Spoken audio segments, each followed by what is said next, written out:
Salve, salve! Estamos aqui para mais um vídeo aqui nesse canal. Dessa vez aqui mais uma vez reagindo ao Ian Neves.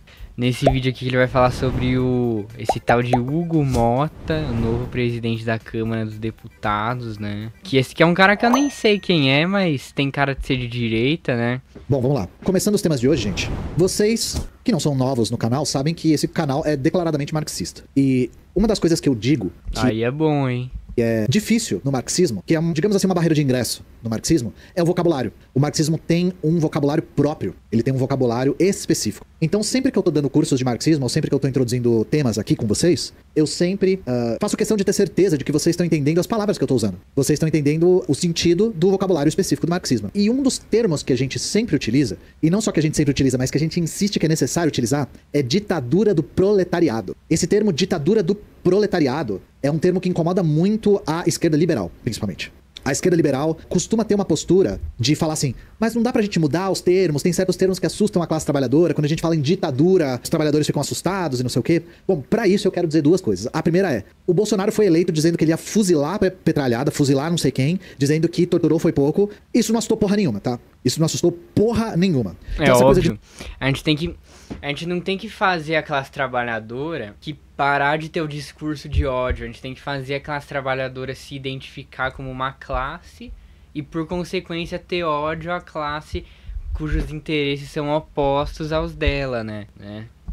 Não, a classe trabalhadora vai ficar assustada, vai ficar não sei o que, não sei o que lá. Mentira. Segundo, a gente defende piamente de que os trabalhadores conseguem entender conceitos, tá, gente? Os trabalhadores, eles conseguem entender conceitos. Não sei se vocês concordam comigo, né? O que a maior parte dos trabalhadores não tem é acesso a esse tipo de informação. Mas não é falta de capacidade, falta de cognição. Então, isso é uma coisa que a gente defende. Os trabalhadores conseguem entender as coisas. E o problema do conceito de ditadura do proletariado é justamente bem óbvio, né? É o conceito de ditadura. É a palavra ditadura, que é o que a esquerda liberal diz que vai assustar os trabalhadores. É a Dona Maria mencionada. Dona Maria e seu Zé não vão entender a ditadura. Então vamos falar um pouco sobre isso, né? Vamos falar um pouco sobre a ideia de ditadura e a ideia de democracia. Então vamos começar pela ideia que todo mundo acha que sabe. Pra ideia que todo mundo, pelo menos, sente que tem uma vaga noção do que é a ideia de democracia. Quando a gente tá na escola, a gente aprende que democracia significa o quê? Geralmente a gente aprende que a democracia surgiu na Grécia Antiga, em Atenas, etc, etc, né? E que democracia é uma palavra grega composta que significa poder do povo, né? Poder das pessoas. E de acordo com os liberais, de uma maneira bem romântica, né? Sim, a gente vive o poder das pessoas, e mais especificamente a gente vive uma categoria de democracia que se chama democracia liberal. Mais ou menos aquela coisa do fim da história, do Francis Fukuyama, etc, né? Que a democracia liberal teria virado a norma, digamos, por ter vencido a disputa ideológica histórica. Então, antes que me acusem de estar fazendo coro com a extrema-direita, que fala que a gente vive na ditadura do xandão-lulismo, eu já vou dizer que eu não tenho Democracinha liberal que o cara comentou aqui. Um problema muito sério com a definição de democracia liberal. Se você considerar que democracia liberal é um sistema no qual nós, trabalhadores, participamos marginalmente de 2 em 2 anos e que a burguesia participa permanentemente, então eu acho que a gente vive numa democracia liberal. Se você concorda com essa definição de democracia liberal, beleza? E por que eu tô explicando democracia liberal? Porque uma das marcas da democracia liberal é uma coisa que os próprios liberais dizem que é uma condição indispensável de qualquer democracia, que é o pluripartidarismo. É o pluripartidarismo. Então, eu acho que vocês sabem disso. Uma das coisas que os ideólogos da burguesia dizem é que não existe nenhuma forma de democracia sem pluripartidarismo. E aí eu vou convidar vocês para uma reflexão aí. O Brasil hoje tem 29 partidos registrados. Isso sem mencionar os que não são registrados, tá? Quando vocês aí pensam... Mas partido que não é registrado não é partido, né? Nessa quantidade de partidos, vocês se sentem como? Vocês se sentem mais representados? Vocês sentem, nossa, 29 partidos? Que democracia zona da porra! Eu tô perguntando de verdade, vocês sentem que é mais democrático ter esse tanto de partido? Achei que era bem mais, é que uns se fundem, outros trocam de nome, outros saem, etc. Eu acho que a sensação que todo mundo tem é, pra que tanto partido? Tem alguma coisa aqui que não tá certa. Porque tem partidos que são a mesma coisa, né? PL, Republicanos, Partido Novo, podia juntar tudo uma coisa só, né? Eu pergunto pra vocês, se na teoria o partido serve pra representar uma ideologia política, existem 29 ideologias políticas distintas que precisam de 29 partidos para serem representadas? Acho que vocês sabem a resposta. O que eu tô fazendo aqui, convidando vocês para uma reflexão a respeito de democracia. Então, nessa toada sobre democracia... Se cada partido representasse uma ideologia, precisava só de 2 partidos, né? Partido burguesia e partido proletariado, né? Partidarismo, eleições e tal. Eu quero retomar todos esses temas que eu levantei, ditadura, democracia, pluripartidarismo, etc, etc, a partir de uma notícia que foi muito importante na semana passada, eu acho. Ou essa semana, enfim. Após a aliança envolvendo 17 partidos, paraibano Hugo Mota se elege para comandar Câmara dos Deputados. Coreografia da vitória vinha sendo ensaiada desde o segundo semestre de 2024. Parlamentar obteve votos de 444 deputados. Então, hoje a gente vai falar da eleição para o presidente da Câmara dos Deputados. Então, vamos lá. Nós estávamos falando de Nossa, olha a carinha do pluripartidarismo amigão aí. e como a direita liberal... Parece o... Como é que é o cara, o vereador de São Paulo lá? O Nicolas Ferreira, não. Como é que é o nome do cara aqui? Deixa eu pesquisar. Vereador mais votado em São Paulo. Puta que pariu. Lucas Pavanato. Olha como eles parecem, ó. Parece que esse cara aqui é pai do Lucas Pavanato, né? Se pá até é mesmo, né? Quem sabe, né?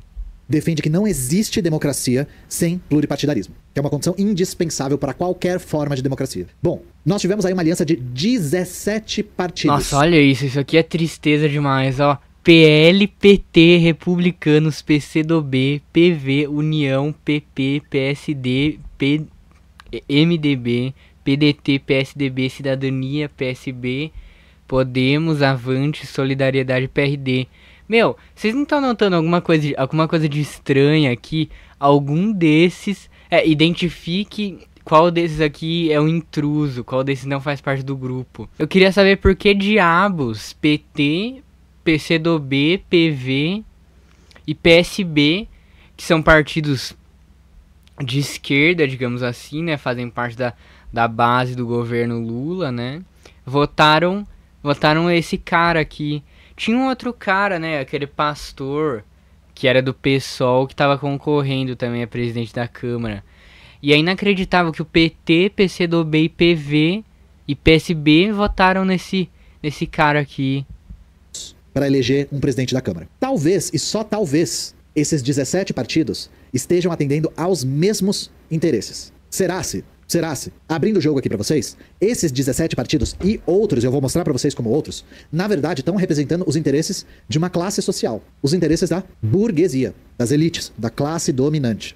É por isso, voltando ao tema do começo da live, que a gente defende sim que nós vivemos em uma ditadura. Não uma ditadura do Xandão, mas sim uma ditadura de uma classe social. A ditadura da burguesia. Então lembra que a gente falou lá do conceito de ditadura e democracia? Que são conceitos que a gente defende que devem ser usados? E que a própria ideia de ditadura do proletariado parte de um conceito muito específico de ditadura e democracia? Então, ditadura e democracia não são mutuamente excludentes, gente. Não são mutuamente excludentes. Ditadura e democracia são dois lados de uma mesma moeda. Então, se a gente definir ditadura como a vontade de um grupo... Exatamente. Quando é ditadura para uma classe, a democracia é para outra classe e vice-versa, né? Sendo imposta sobre outro grupo, existe essa ditadura sobre nós, trabalhadores. É uma ditadura da classe dominante que é imposta contra a nossa vontade. Só que para a classe dominante, há ampla e aberta e eficiente democracia. Para quem tem capital, a democracia é representativa, rápida, eficiente e muito generosa. Isso significa que quando a gente fala em ditadura do proletariado, a gente está falando em ditadura sobre a burguesia. Porque para haver uma ampla democracia para os trabalhadores, deve haver uma duríssima ditadura sobre a burguesia. E por que eu digo duríssima? Porque é uma ditadura de imposição das vontades e das necessidades da classe trabalhadora sobre a burguesia contra a sua vontade. Então a gente achou que as eleições da Câmara são um momento muito importante pra gente escancarar esses mecanismos, tá? Porque eu falei sobre isso no último podcast que eu fui, que foi o Ben-Hur sem o Bento, com o Ronald Rios no lugar do Bento. Que é, o que acontece na Câmara dos Deputados é um teatro. Quem ensina isso pra gente é o Marx, inclusive. Então, a gente tem que enxergar para além daquela encenação, para além daqueles atores, e começar a olhar pros bastidores da política, certo? A gente vai levantar algumas capivaras aqui pra demonstrar pra vocês como a política de fato é feita e como isso é um sintoma da ditadura da burguesia, beleza? Então, voltando aqui. Presidência da Câmara. Pra falar da presidência da Câmara, a gente vai ter que voltar a falar de uma figura que eu preferia não ter que falar nunca mais sobre, que é o Arthur Lira. Caso vocês não saibam... Nossa, só falar esse nome já...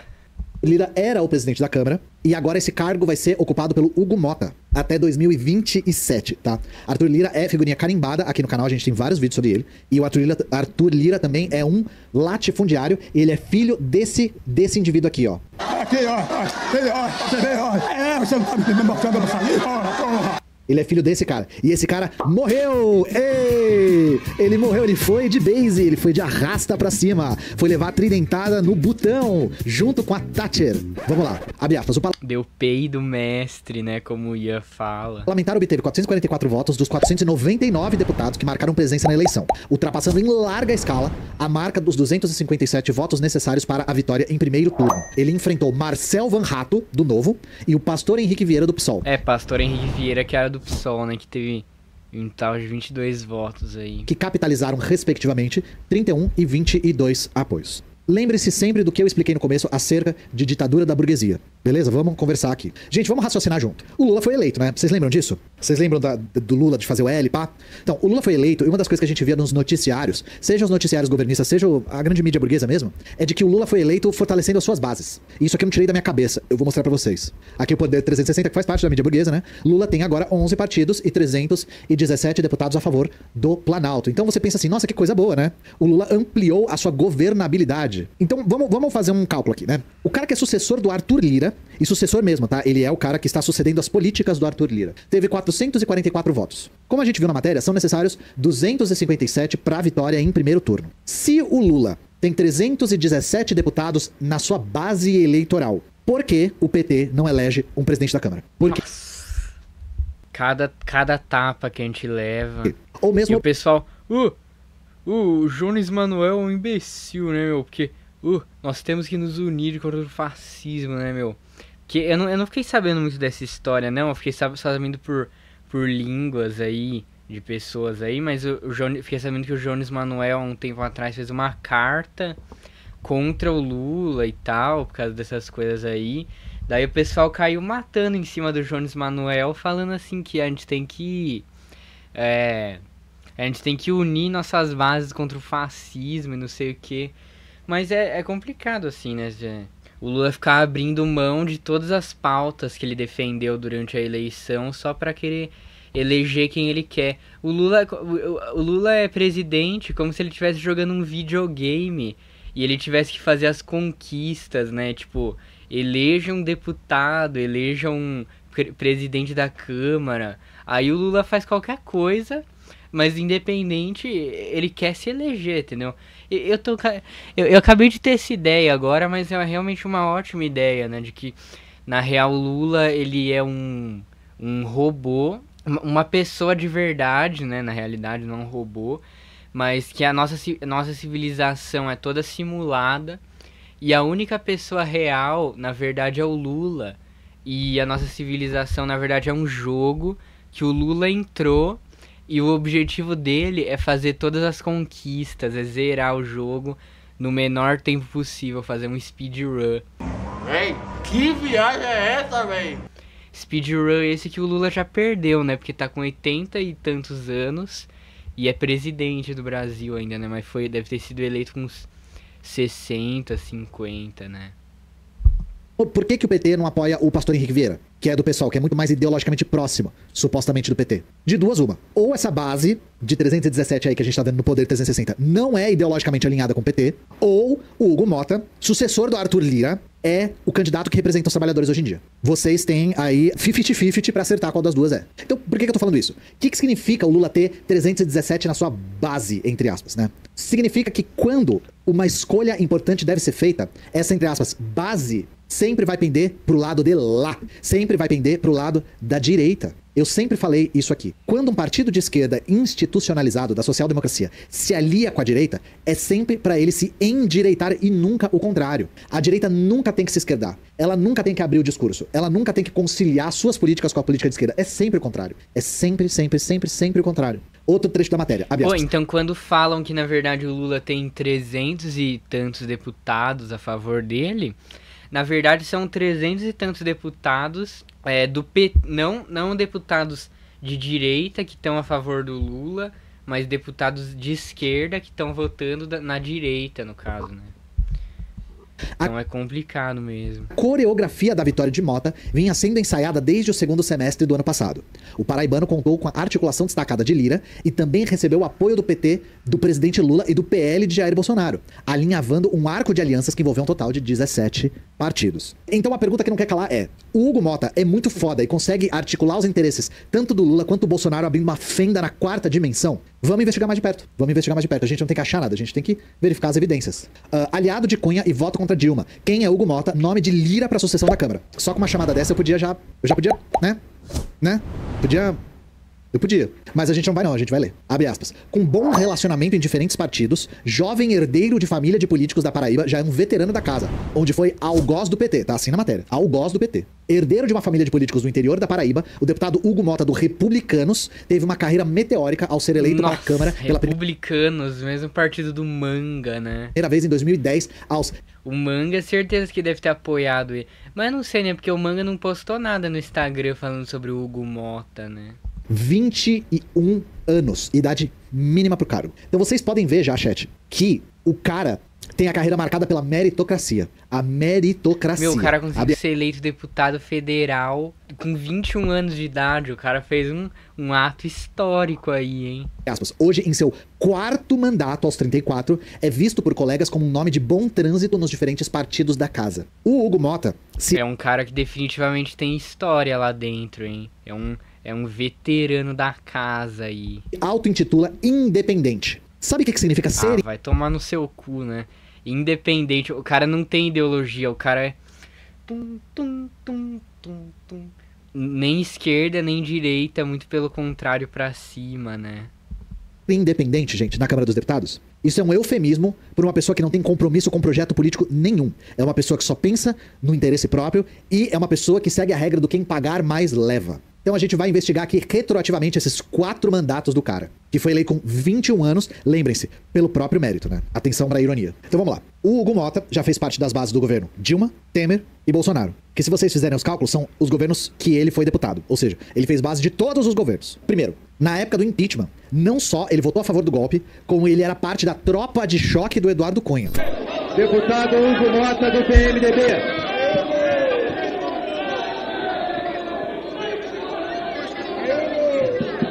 Senhor presidente, com o orgulho de representar nesta casa o povo do meu estado, a Paraíba, convicto ainda mais da necessidade de uma união nacional depois desse processo, para que o Brasil retome o seu crescimento e o seu desenvolvimento, eu voto sim.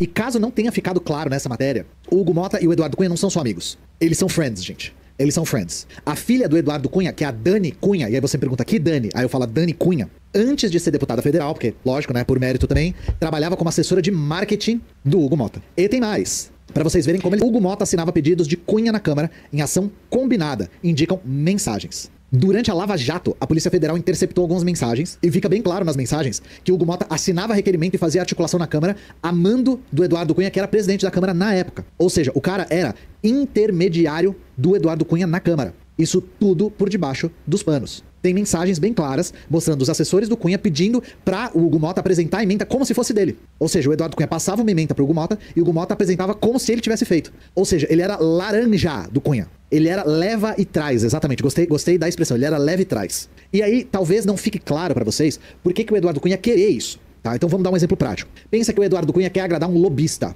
Algum representante de alguma empresa privada, tá? Ele quer agradar um lobista. Só que ele não quer deixar claro e deixar rastro de que ele que tá agradando o lobista. Quem que ele mandava? Mandava o garoto de recados. Mandava o Mota. Vai lá, Mota, agrada o lobista. O que o Mota ganhava em troca? Um monte de regalias. Ele virou relator de coisas estratégicas na época e ele ganhou principalmente a presidência da CPI da Petrobras. Então, assim, o cara virou o homem do diálogo, o articulador, sendo cachorro adestrado do Eduardo Cunha e ganhando regalia em troca disso, tá? Só que aí, eu não sei se vocês lembram, depois do golpe contra Dilma, o Eduardo Cunha começou a cair em desuso. Ele começou a ficar meio inútil. E aí o Hugo Mota colou em quem? No Temer. O Hugo Mota colou no Temer. Como se ele sempre fosse da base do Temer. E isso veio com o pacote Temer, né? Ele protegeu o Temer de todas as investigações da época. Ele foi a favor das PECs do teto, da reforma trabalhista, enfim, todo o pacote da desgreta do Temer. Durante o governo Bolsonaro, eu não quero que vocês me entendam errado aqui, tá? Prestem bastante atenção no que eu vou falar.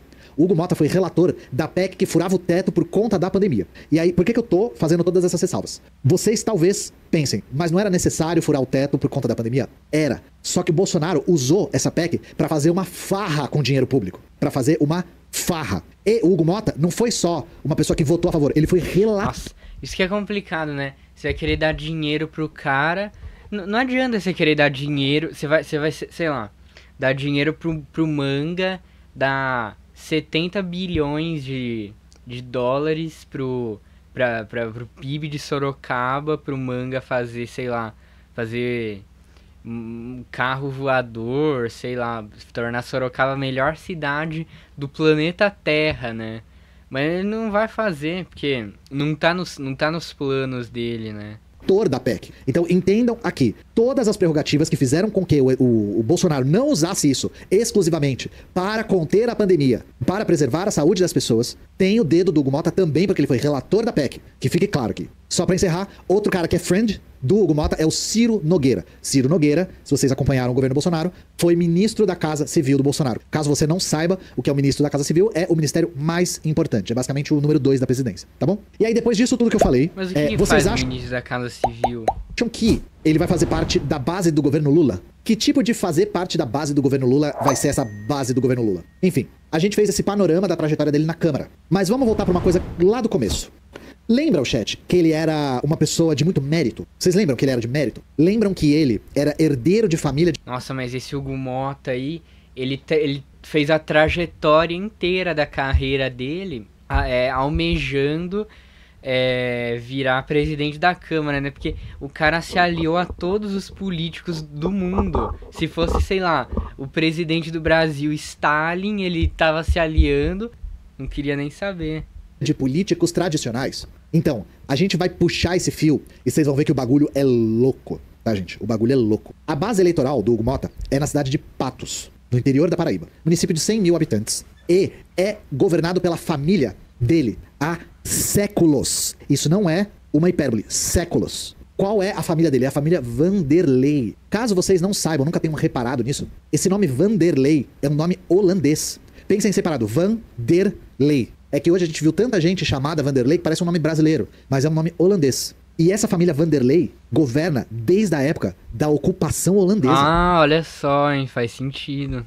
Vamos lá. Então vamos puxar o fio da família Vanderlei, que é a família do Hugo Mota, que governa o estado desde a ocupação holandesa. Primeiro, o avô paterno do Hugo Mota chama-se Nabor Vanderlei da Nóbrega. Ele foi prefeito de Patos entre 56 e 59. O avô materno é o Edivaldo Mota, que é da onde ele tira o nome, né? 5 vezes deputado estadual da Paraíba e teve 2 mandatos como federal. E aí, a gente vai mostrar como a família Mota é muito inclusiva, com a participação feminina na política. A avó materna, Francisca Mota, deputada estadual da Paraíba em 6 mandatos, foi eleita prefeita de Patos no pleito em 2012. A gente tem uma figura de muito prestígio na família também. O pai do Hugo Mota, Nabor Vanderlei, prefeito de Patos por 2 mandatos consecutivos, ocupando o cargo de 2005 até 2012, e depois ele foi eleito deputado estadual. Depois, quando ele podia, ele voltou a ser prefeito de Patos e foi eleito em 2020 e foi reeleito nas últimas eleições agora, de 2024, tá? Então a gente falou, avô materno, avô paterno, avó materna, o pai dele, todo mundo governando o bagulho desde sempre. Quando não é prefeito, é deputado. Por que eu deixei pra falar tudo isso agora? Porque tem esquema. Vocês acharam que eu ia deixar vocês sem esquema? Hugo Mota enviou 9,6 milhões em emendas à prefeitura do pai. Olha só se os negócios em família não são muito bonitos de se ver, não é? Eu queria ter esse mérito. Bem... Vamos lá. A Paraíba tem 223 municípios. A cidade que mais ganhou dinheiro do Hugo Mota foi Patos. E o prefeito, a gente já viu, é o pai dele. Patos recebeu 9. Ah, mas isso aí eu acho que não tem problema não, porque se eu fosse deputado federal, eu mandava mais dinheiro pra Sorocaba mesmo, né? Se bem que não mandava não, porque é o que eu falei, né? Não adianta a gente ficar mandando dinheiro, sendo que o prefeito é um corrupto que vai gastar todo o dinheiro com jatinho particular, camarote.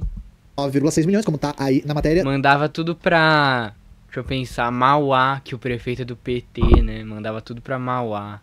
Desde 2021. Desse total, 4,8 milhões são transferências especiais, também conhecidas como emendas PIX. Caso vocês não saibam o que são as emendas PIX, eu expliquei o que é isso numa palestra que eu dei numa ocupação lá em Minas Gerais, lá numa ocupação do MLB. Então, isso tá no canal da Soberana. Na palestra que eu dei lá, eu falei bastante das emendas PIX e da relação das emendas PIX com as eleições. A segunda cidade no ranking é Mamanguape, que recebeu menos da metade disso, recebeu 3,9 milhões do Hugo Mota. Por que Mamanguape? Porque a prefeita é aliada do Hugo Mota. E só lembrando que esse cálculo todo não inclui o que a gente chama de orçamento secreto, que é outra coisa que eu já expliquei aqui no canal, caso vocês queiram saber. E por que não inclui? Porque o orçamento secreto é meio secreto, tá? Ele é meio difícil de rastrear. Nossa, olha a carinha desse Hugo Mota, parece tipo, sei lá, eu não sei explicar, mas Isso que chama foda-se.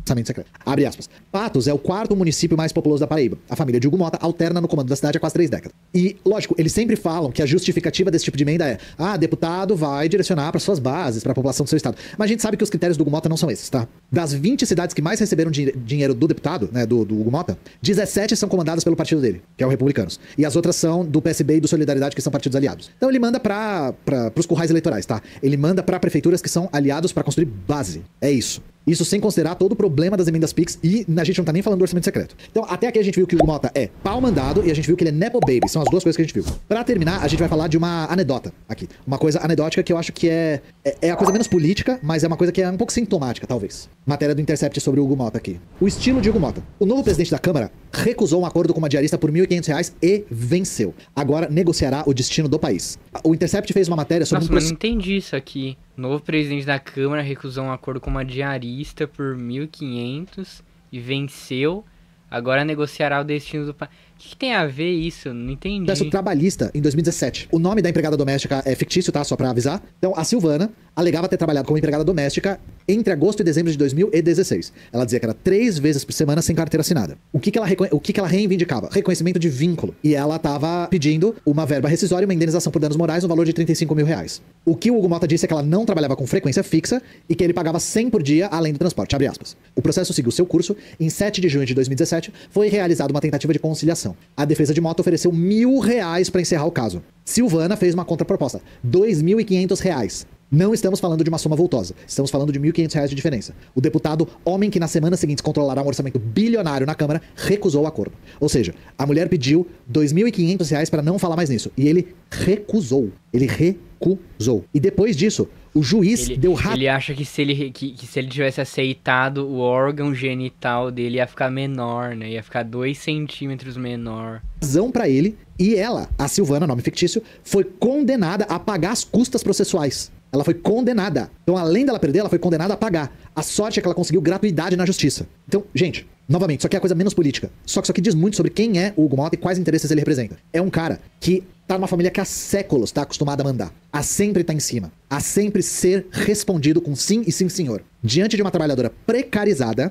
o cara quis mostrar quem manda. Ele quis fazer uma espécie de afirmação aqui. Mostrar que se ele não quiser pagar esse valor, ele não vai pagar esse valor. E ponto final. Então, assim, eu acho que a gente já tem uma certa prerrogativa do que esperar com a presença da Câmara do Hugo Mota, né? E quais interesses de qual classe ele vai defender. Eu acho que isso é uma das coisas que a gente já pode cravar aqui, beleza? Então é isso, não vai ser a última vez que a gente vai falar do Hugo Mota, até porque ele é presidente da Câmara, mas eu queria fazer essa introdução pra vocês saberem com o que a gente... Pois é, por isso que nas próximas eleições não votem no PT, votem na UP e no PSOL, que são os únicos partidos que ainda têm um mínimo apoio aí pela classe trabalhadora, né? Mais a UP, né? O PSOL nem tanto assim. O PSOL tá meio cambaleando aí. A gente tá lidando aqui e como... Mas votem na UP isso se nas próximas eleições aí. Com o que a gente falou no começo de ditadura do proletariado, ditadura da burguesia, democracia liberal, e como isso se relaciona com a ideia de bases governistas, tá? Pro governo Lula. Certo? Bom, então é isso. Se você gostou do vídeo, se inscreve no canal, deixa o like, ativa o sininho e adiós! E viva a Revolução Cubana!